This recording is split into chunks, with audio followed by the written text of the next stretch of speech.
Hi guys, I was just listening to an expose by one of the European leaders about the Ukrainian-Russian situation, which is pretty much a global issue right now. Um, I understand Putin in the sense, and I think we all do, where he comes from in the sense that the original agreement had been with NATO that when they dissolved the Soviet Union, that they would not um, make these kind of military agreements with these satellite nations or states. Let them simply be there like a buffer zone between Europe and Russia, because Russia, of course, Napoleon, the Germans once, twice, and then in between all that, Poland has been invaded how often? Um, so there's this long history, and there's always this concern on behalf of the Russian motherland that her borders are vulnerable to invasion, to attacks, and so forth, and especially now that you have long-range weaponry and so forth.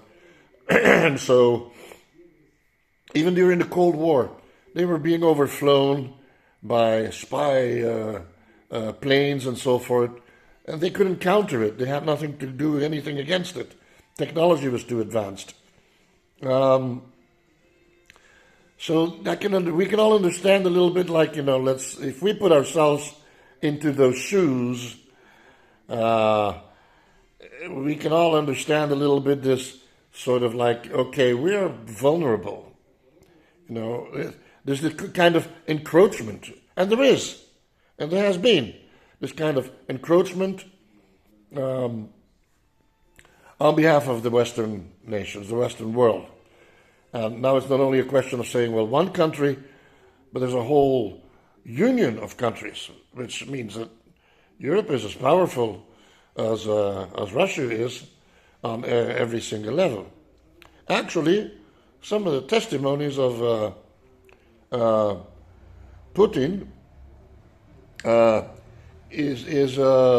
Vladimir is that what is NATO so worried about, short of the fact that Russia has a vast nuclear arsenal, what is Europe so worried about? Because Europe has much more inhabitants, a much larger population, a much more powerful economy, and a much more powerful defensive and offensive capabilities. Technology, is that simply thinking about the fact that we would attack Europe is preposterous. We wouldn't stand a chance.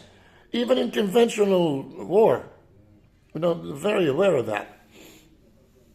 But on the other hand, I have something to say, and so it's not that, okay, we're trying to think and to look at the whole situation from different angles, from both sides. To be objective as much as possible. Why not? Because that helps to, well, okay, fine, if we understand this, what's the issue here? But there's one thing I would like to say to Vladimir Putin, is that if NATO would have interest in attacking Russia, let's say they go like, okay, Russia is never going to use their nuclear arsenal because we would also. We don't want to attack Russia per se. We want to topple the government in Russia, and we want it to become a democratic country. Right? First of all, I wouldn't know why Europe would want to change the socialistic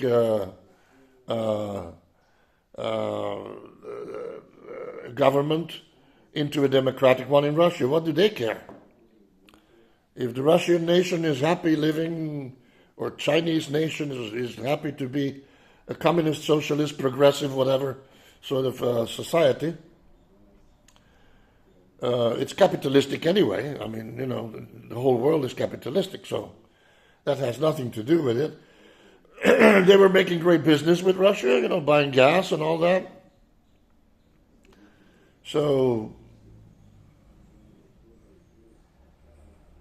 there's no real reason there why the Western world would want to change that or would want to attack Russia, take over Russia. Let's say that, they know for sure that nobody's going to use the nuclear arsenal, which is crazy because if Russia is under attack and they begin to lose, eventually they're going to use it. Anyone would have said, well, the hell with you. I mean, who cares? You're going to shoot us, you're going to kill us, whatever. I push the button and we all get killed. The bravery of despair. But it makes no sense because if that would have been the policy or the goal of NATO, of Europe and so forth, then they would have already now been inside of Ukraine a long time ago. They would have been able to justify it one way or another. If you want to justify something, you said, well, we have to protect this and we have to protect that, and that nuclear plant is in danger, and that cloud could do this and that, and we're going to have to send troops. And you just send them. And you start off with escalating. It would have given much more offensive weaponry from the beginning to Ukraine. They were, very conservative about that. They went like, well, we don't want you to go and attack anything inside of Russia. After 4 years, that has changed now, but it's not something that, Europe doesn't want to escalate. The United States does not want to escalate a conflict. Why would Donald Trump invite Putin to Alaska? And to be, politically he's losing points because he's not making this war stop now. So he has to explain that away. And he's just saying, listen, I thought it was going to be easy, but it isn't. These guys, they just don't want to stop. Because if they would want to, they would just do it. At least Putin, because of Ukraine was attacked. I mean, their land was invaded and taken over by Russia, so it's understandable. Russia may say, yeah, but the whole of Ukraine is actually a Russian territory. It always has been, and Kiev and the rules and the history and all that, and the Crimea. That may very well be part of the discourse, but as it is, the Ukrainian people don't think so. And if they ever did, they definitely don't anymore now. The Ukrainians definitely are not Russian, nor pro-Russian anymore at all. And remember, even in the past that was because, remember the pogrom in Ukraine? During the Stalinistic eras and so forth? They have suffered under the yoke of the Soviet Union. They have really suffered. That's why they were not too much pro-Russian. And when the Soviet Union dissolved, and then Russian, I don't know how happy they were with their relationship with Russia. But Russia could have conquered Ukraine by providing all kinds of support and strengthening, the relationships and so forth, and making them part of the federation by working together and providing support and all that, right? But if they pretend achieving a goal like that by military force, I really think that after what happened in Georgia and so forth, the Russian military, they really felt like they were very powerful. And they really thought 200,000 men and a bunch of tanks. And Belarusia is so close to Kiev that in a matter of a couple of days, maximum a few weeks, this will be over, the government will be toppled. They just want to topple the government and put in another ruler like who's much more sympathetic with Russia, like the case of Belarusia. Now what they have achieved is they have achieved a powerful resolve, a passive resistance, not only in Ukraine, but in Estonia, Latvia, Poland, Finland, every country that is Lithuania, that is borderlining with the Russian Federation. Basically, the only thing they have left there is Belarus. And who knows, someday the population of Belarus, if they are unhappy over the decades, and you're going to have a change of leadership in Russia anyway, it could be that someday that country turns over their government to a democratic government, makes that decision, and decides to request becoming part of NATO also. Because it's an independent country. It can happen. Unless Russia maintains their really powerful, positive, strengthening relationship with Belarus. Understand, on the level of DNA, on the level of culture and so forth, Belarus, Ukraine, all these countries are very much related. They shouldn't have issues. And even with Latvia, Estonia, Lithuania, even Poland, I mean, they should be able to... Why is it because Russia is a big country that they have to be the bully on the block? What is it that when we are a large, powerful nation, and we are 30, 40, 50 million, 200, 300 million, and the other ones are only 30, 40 million, why is it that that everything has to go our way? If there are 1,000 people that say something, but there's one person who is against that, who says, I don't think so, you have an earthquake somewhere and everybody says, well, maybe, and they say there's going to be a big tsunami, a big wave. 999% of the people say, nah, but it's not a problem, it's far away and nothing's going to happen. And if we see it coming, we can always run. And there's one person that says, no, we have to get out now. We have to get out, 6 hours ahead of time. We have to evacuate everybody every time that there's an alarm, even if nothing happens at all, ever. Even if in 1,000 years nothing ever happens, we always have to evacuate as a precautionary measure. But what about if that one person is right? So the same with a nation of hundreds of millions of people, and a big economy and big territory, or a small nation. Because reason is reason. And I'm just, Mr. Nobody, Master Nobody. I am the master of being nobody. But what sense does it make so far now, this whole issue? What have we gained collectively? Environmentally, for example, all these explosions and all this dust and all this energy and all these planes flying and big machines driving around and burning fuel. How much is that during 4 years contributing? The same in Gaza, the same in Syria, the same in all these countries, in Iraq and Afghanistan, and explosions and bombs. And, everybody likes those big dust clouds, and big fireballs and everything, There's a whole hype about that, the military power. How much is all that contributing to contamination, pollution, global warming? how much of those resources could be pumped into science in order to change the problem of global warming?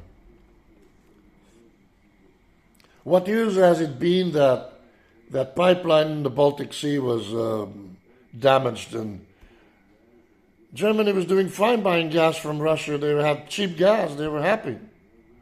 Their economy was doing fine. Now they have to use 5% of their PIB in order to rearm themselves and train their people. All these men that are now going to be in the military are not going to be in the productive sector. And they all have to be fed, and uniforms and salaries and housing and transportation and training and big machinery and weaponry and bingolo bungalo. How productive is that?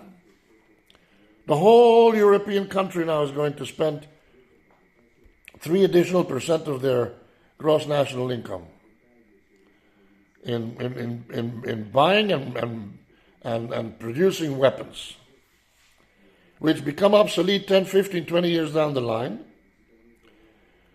And then I guess they can always be sold to South America, who are stupid enough to buy them.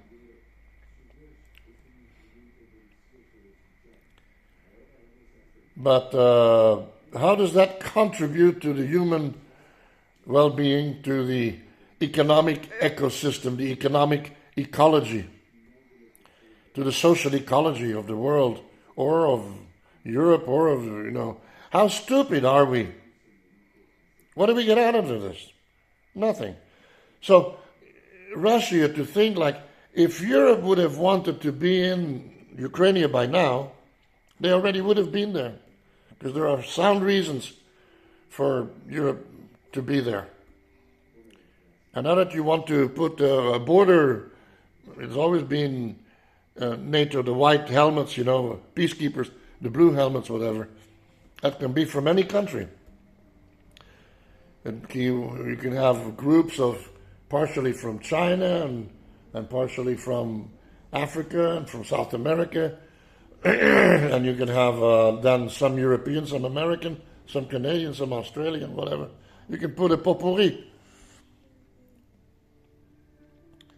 You can make patrols out of 7 nationalities, each patrol. It's just peacekeepers, observers, whatever. With normal small weapons. Nothing too powerful. Just, a handgun, maybe a rifle. And that's it, you don't need much more. You say, well, why would they have to have any weapons at all? I don't know, it could be a bear somewhere, or a criminal, or even, a civilian. There are a lot of people who now mentally also are highly stressed and have PTSD, flashbacks, whatever. Anything can happen. So to keep order, it's always good to have a sort of defensive something to fall back on. But it should be light, only light.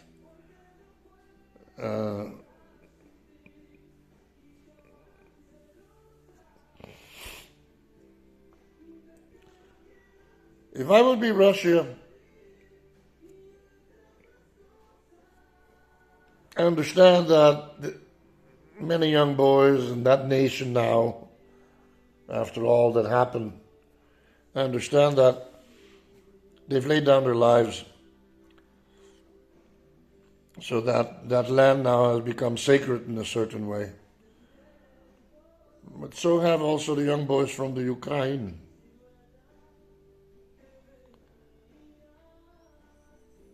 And I'm sure all these boys and men, family men, parents, fathers, mothers, they were what? They were welders, and they were drivers, and they were teachers, and they were bakers, and they had their own businesses, or they were scientists, or they were biologists, or whatever. Now they're dead.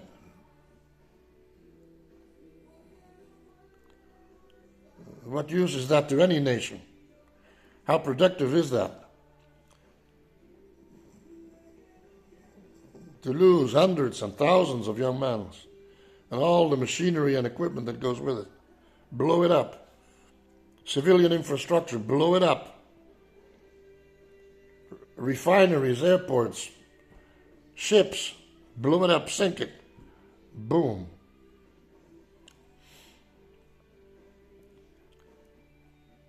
So, I don't know, maybe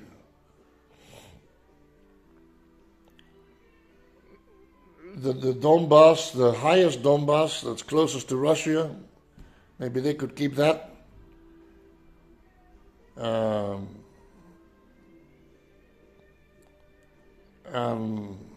And Crimea. Keep Crimea.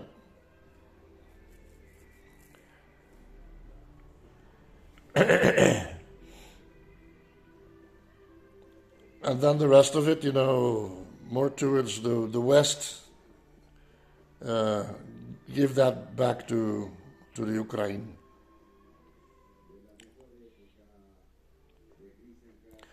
And use that river as a limit. It's a natural barrier, at least it's an indicator. Don't cross the river.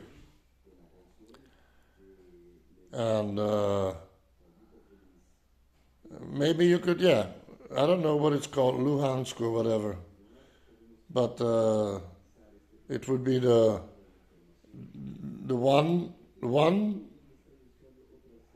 of the Donbass, one of the provinces, would be kept by Russia and Crimea. The other three would go back to Ukraine, so that Odessa would not be too vulnerable. The problem is there's a point of Crimea which is very close to Odessa. That makes the Ukrainian access to the ocean complicated.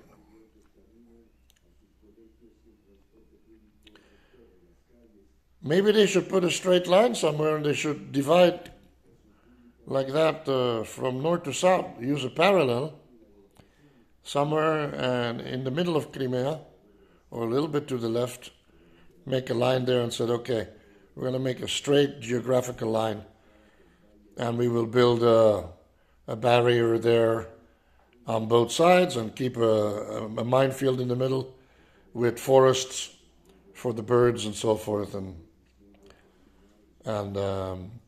for wildlife. There's always a way. In Flemish we say, waar een wil is een weg. If there's a will, there's a way. But I agree with Donald Trump that, just make it happen. And inviting Zelensky to Moscow is not a smart thing. It's a sort of cynical. They could meet anywhere, but not. Putin is not going to go to Kiev. He won't feel safe. They could meet in China. They could meet in Turkey, Arabian countries. Anyone. They could meet in Brussels. They can come to the Galapagos Islands over here. Fly to the Galapagos Islands. There's a nice little hotel in the mountains with a beautiful view, with a beautiful swimming pool. You can see all the ocean and everything. You can see the stars at night. You can see the cosmos. And the two of them can be sitting at a table with a map. Maybe when they see the stars and they see the universe, they go like, what are we actually fighting about? Maybe I think, and I'm not a Ukrainian and I'm not a Russian, but I have love and sympathy for both of you guys. I mean, for the people, for the countries, for the nations. We're all brothers. All the European people, they come from the Myanmar, whatever, Myanmar, from Indo-European origin. Hunter-gatherers, that's where 6,000 from Anatolia also, a little bit, but mostly from that region. our ancestors of the Germanic northern people, the European in general, the Celts and the Germanic people, we all come from origin from those regions. The same as the Russians who went more north and became the Rus and so on. But 3,000 years ago, 4,500 years ago, 6,000 years ago,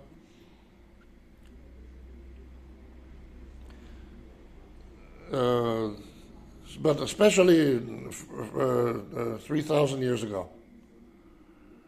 So our ancestors are the same. We have, in our bloodline, we have all the Europeans. I don't know why the Germans ever wanted to attack the Russians or why they would consider Slavic people Untermenschen. I mean, that was then good old Adolf. No? He wasn't the smartest on the block, sadly enough. But, well, there was not much known about genetics, I guess, in the time. But you guys are our ancestors. We are the same family. The origin of that means that whole Caucasian European sort of race, if you want to call it a race, and then, you know, the Slavic people, the European people, the British and Scottish and Irish, North American, Canadian, New Zealand and Australia. We're all the same stock. We're all the same lineage. We all come from that area that you guys are, that's now in conflict, sadly enough.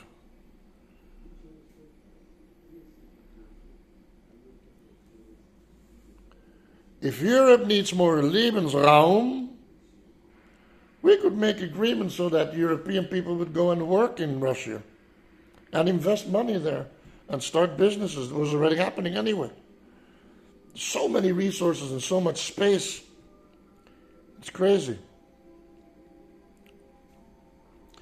To make it work like we were on a good way, we were in a good direction. Yeah. Anyway. Whatever.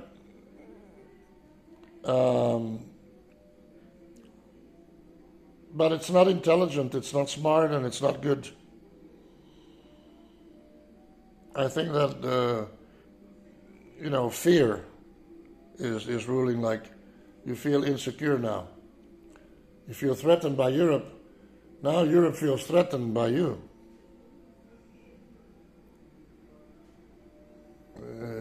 It's not going in a good direction.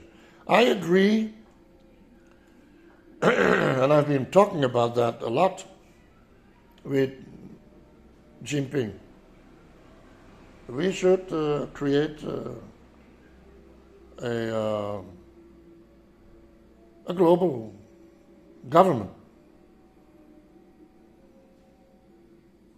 It's the only way that we can actually run our planet. Because if you do it individually as nations, it's not working. So we have to have a community plan and organization, because if not, things are going to blow up, and they will continue to blow up. Look at the Middle East now, Iran, Yemen, everybody wants to go to war. Everybody wants to have nuclear power and blow up big bombs and be powerful. Individualistic thinking, we have to have the same vision over the next 50, 100 years. Over the next 300 years. Where are we going to go as a planetary community, as a planetary species? We have to stop exploiting Africa the way that we have been doing that. Shame on the European people. Shame on us. Because we are smarter than that, we should think long term. And also we should realize that if we exploit Africa so we can make a lot of money, so that we can have big mega yachts and we can go and sit in Monaco, go and have lunch with a hooker. I'm sorry, I have to say it. I look at all these very wealthy people there sometimes that pops up in the media. They're so stupid, all these clothing and all this jingle, tingle, bingle that dangles off their bodies and so forth. And all these protocols and all these wonderful constructions, and you have these palaces and everything, and the protocols and the guard and whatnot. You have all these people walking in there, sitting on their tush on a stupid chair to eat some meat.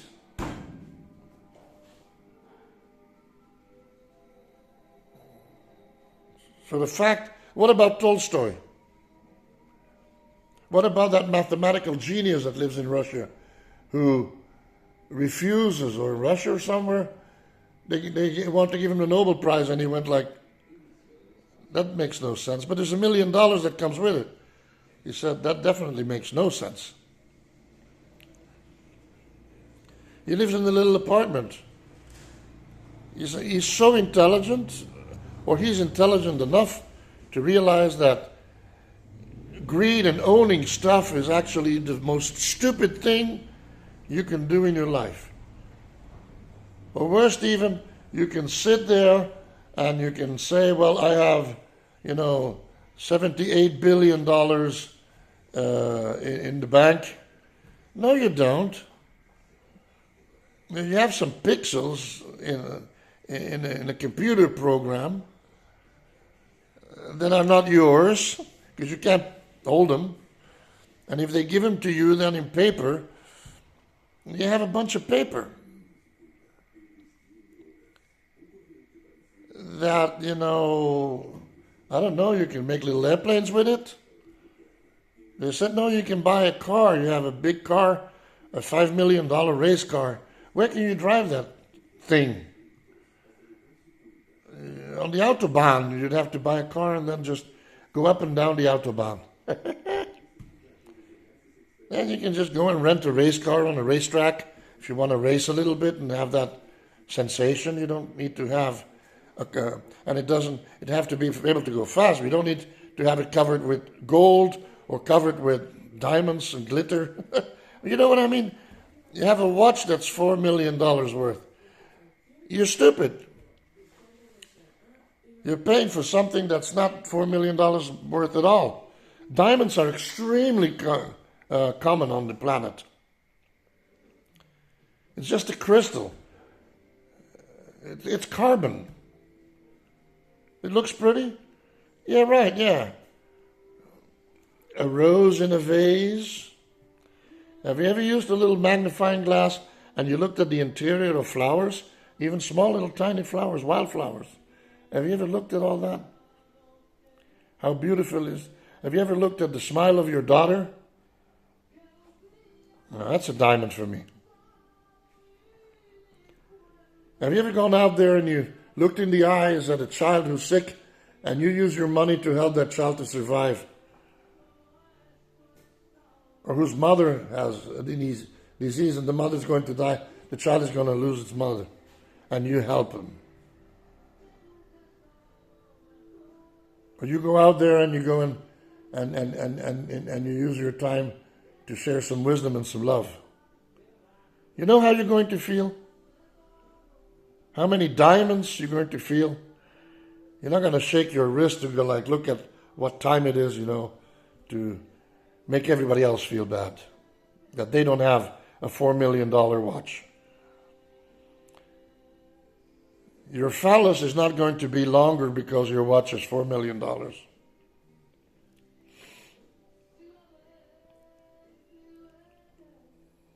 You're not smarter. It's just like, it's that hype that we create, that cultural sort of thing. We think that there are these amazing families that have these huge fortunes, that they can do so much with. No, they don't.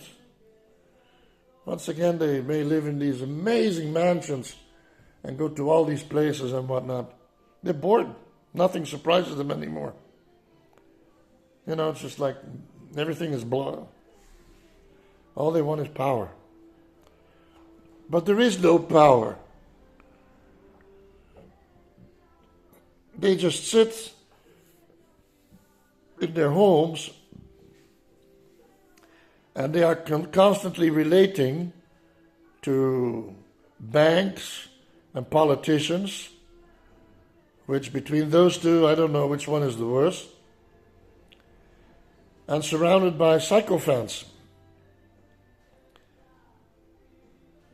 So they have actually a whole theater, nicely dressed up with all kinds of, environments that are artificial.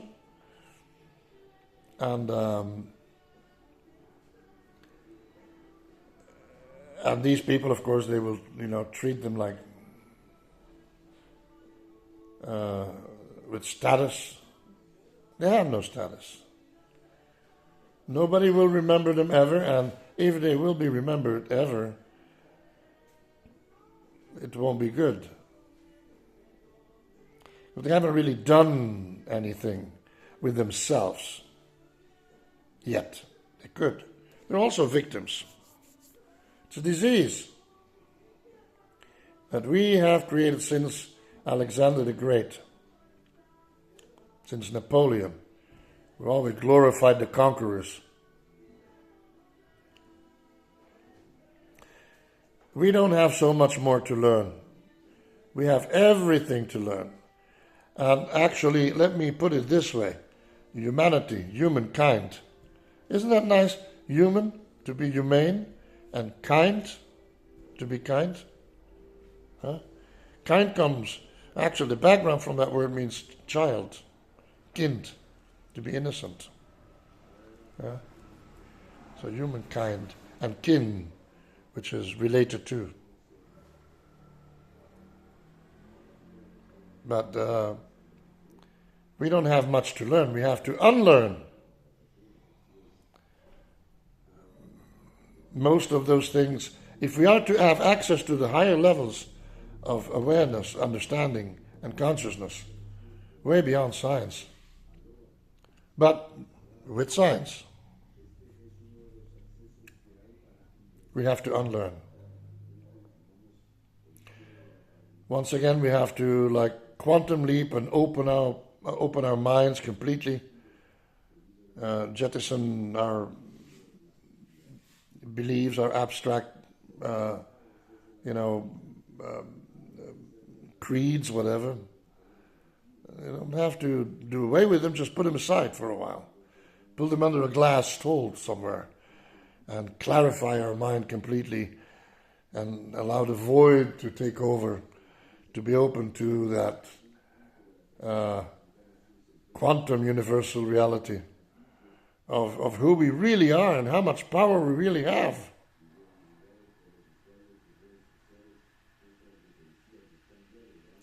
You're not listening.